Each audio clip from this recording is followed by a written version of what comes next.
नमस्कार छात्रों। हमने अपने पिछले लेक्चर में कंज्यूमर प्रॉब्लम्स के बारे में डिस्कस किया था और उसमें हमने जाना कि उपभोक्ताओं को अनेक समस्याओं का सामना करना पड़ रहा है। आज बाजार में उपभोक्ता की स्थिति बहुत ही विकट है।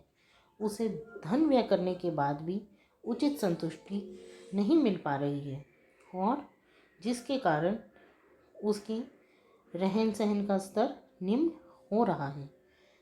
तो हमें उपभोक्ता को जागरूक करने की आवश्यकता है। उसके लिए उपभोक्ता की समस्याओं के समाधान के कुछ तरीके हम लोग आज डिस्कस करेंगे।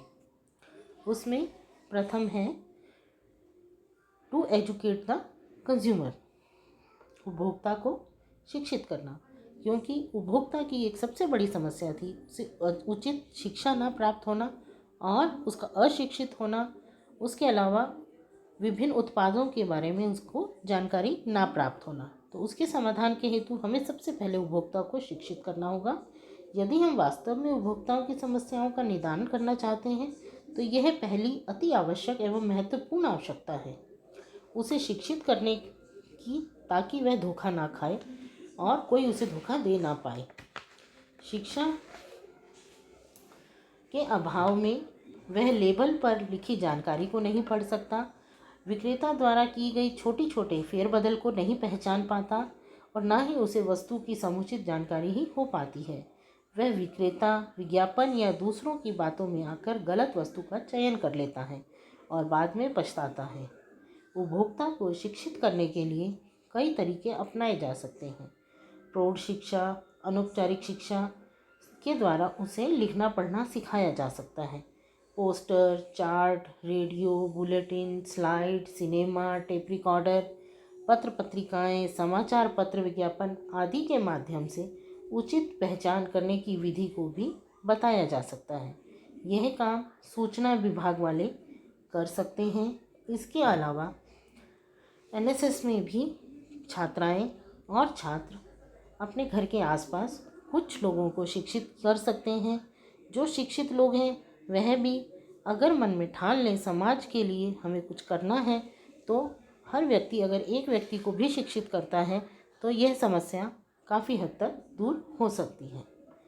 दूसरा उपाय है ट्रू एडवर्टाइजिंग, यानी सही विज्ञापन। जब कभी भी किसी वस्तु के प्रचार प्रसार में विज्ञापन का सहारा लिया जाता है तो उत्पादक को निष्ठापूर्ण एवं पूरी ईमानदारी से संपूर्ण बातों की सही जानकारी उपभोक्ता को विज्ञापन के माध्यम से पहुंचानी चाहिए। भ्रामक या द्विअर्थी वाक्यों एवं शब्दों का प्रयोग नहीं किया जाना चाहिए। सही एवं तथ्यपूर्ण विज्ञापनों के द्वारा उपभोक्ता का विश्वास एवं आत्मीयता उत्पादक के साथ बनी रहती है। यदि वह आंख मूंद कर भी वस्तु क्रय कर ले तो उसे धोखा नहीं खाना पड़े और पछताने की गुंजाइश ना आए, ऐसा विज्ञापन ही विक्रेता को तैयार करना चाहिए। फिर आता है अगला उपाय है इंफॉर्मेटिव लेबल्स, यानी सूचनात्मक लेबल।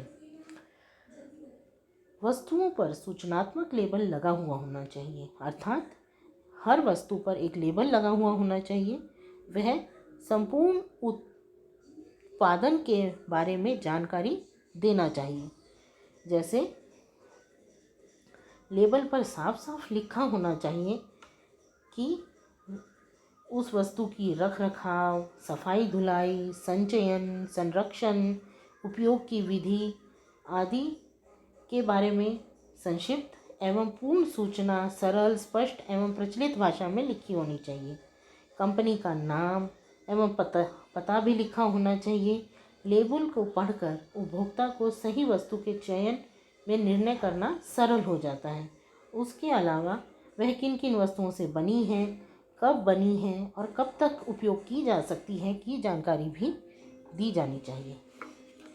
अगला उपाय है स्टैंडर्डाइजेशन एंड ट्रेडमार्क, यानी प्रमापीकरण एवं व्यावसायिक चिन्ह। वस्तुओं के प्रमापीकरण के लिए सरकार एवं उत्पादकों दोनों को ही ध्यान देना आवश्यक है। क्रेता के सामने विविध प्रकार की वस्तुएं उपलब्ध रहती हैं। यदि उन पर प्रमाणिक चिन्ह छपा रहे तो वस्तु के चयन में सुविधा रहती है। वस्त्र, खाद्य वस्तुएं एवं अन्य घरेलू उपयोगी वस्तुओं के प्रमापीकरण का कार्य भारतीय मानक संस्थान के द्वारा किया जाता है। यह संस्थान किसी भी फर्म को मानदंडों का सदैव पालन करेगा और उसकी वस्तु की किस्म एवं गुणवत्ता हमेशा मानदंडों के अनुरूप खरी उतरेगी, ऐसा करने के लिए उसमें आवश्यक सामर्थ्य भी है, ऐसी विश्वास होने पर ही लाइसेंस देता है।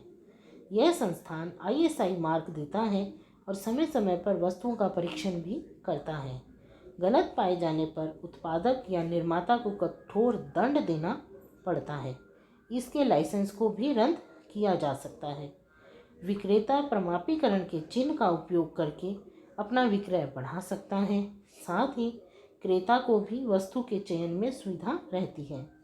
उसे निर्णय लेने में अधिक समय नहीं लगता है। प्रमापीकरण से क्रेता एवं विक्रेता दोनों के ही धन की बचत हो जाती है। झूठे विज्ञापन, गलत प्रस्तुतिकरण, आकर्षक पैकिंग आदि की ज़रूरत महसूस नहीं होती, क्योंकि क्रेता विश्वसनीय मार्क को देखते ही वस्तु की गुणवत्ता की तरफ से बेफिक्र हो जाता है। अगला उपाय है कंज्यूमर कोऑपरेटिव यानी उपभोक्ता संघ। उपभोक्ता का पक्ष सदैव निर्बल रहता है। उपभोक्ता वर्ग संगठित नहीं हो पाता है, जबकि निर्माता और विक्रेता उत्पादनकर्ता का पक्ष सबल एवं मजबूत रहता है। यह वर्ग संगठित रहता है और आसानी से हर चीज़ों पर नियंत्रण पा लेता है, चाहे वह वस्तु के मूल्य के संबंध में हो, बिक्री पद्धति हो, वस्तु की निम्न गुणवत्ता की हो या कोई और अन्य। उत्पादक अक्सर उपभोक्ता को धोखा दे ही देता है। इसलिए उपभोक्ता की समस्याओं को सुलझाने के लिए अखिल भारतीय उपभोक्ता संघ की स्थापना की गई है। इसका मुख्य उद्देश्य उपभोग वस्तुओं के स्तर को सुधारना है तथा उपभोक्ताओं के हितों की रक्षा करना है। कई शहरों में उपभोक्ता मंच भी कार्य कर रहे हैं। यहाँ उपभोक्ताओं की समस्याओं का समाधान किया जाता है। कुछ क्षेत्रों में उपभोक्ताओं को नुकसान होने पर क्षतिपूर्ति दिलाने का कार्य भी किया जाता है।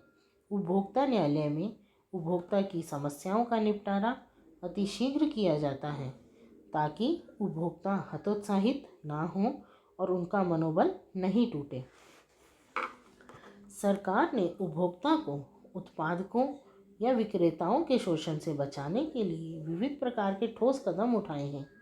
इसमें से कुछ प्रमुख हैं: उचित दर की दुकानें खोलना, उपभोक्ता को अच्छी गुणवत्ता वाली उत्तम कोटि की वस्तुएं प्राप्त हों उसके लिए कानून बनाना, सही भार एवं माप हो इसके लिए कानून बनाना, सहकारी दुकानों एवं सुपर बाज़ारों का विकास करना, उपभोक्ता को सही जानकारी लेते रहने के लिए प्रोत्साहित करना, उपभोक्ता का शोषण ना हो इसके लिए उसके विरुद्ध कानूनी कार्यवाही के लिए सक्षम बनाना, उन सभी कार्यों में सहयोग देना जिनसे कि उपभोक्ता को संरक्षण प्राप्त हो।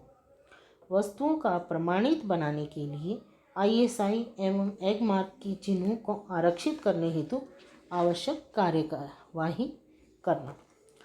ये कुछ तरीके हैं जो उपभोक्ता की समस्याओं का समाधान कर सकते हैं, पर इसके लिए उपभोक्ता को स्वयं ही जागृत होना पड़ेगा और अपने अधिकारों के लिए स्वयं ही कुछ कार्य करने को तत्पर होना पड़ेगा। धन्यवाद।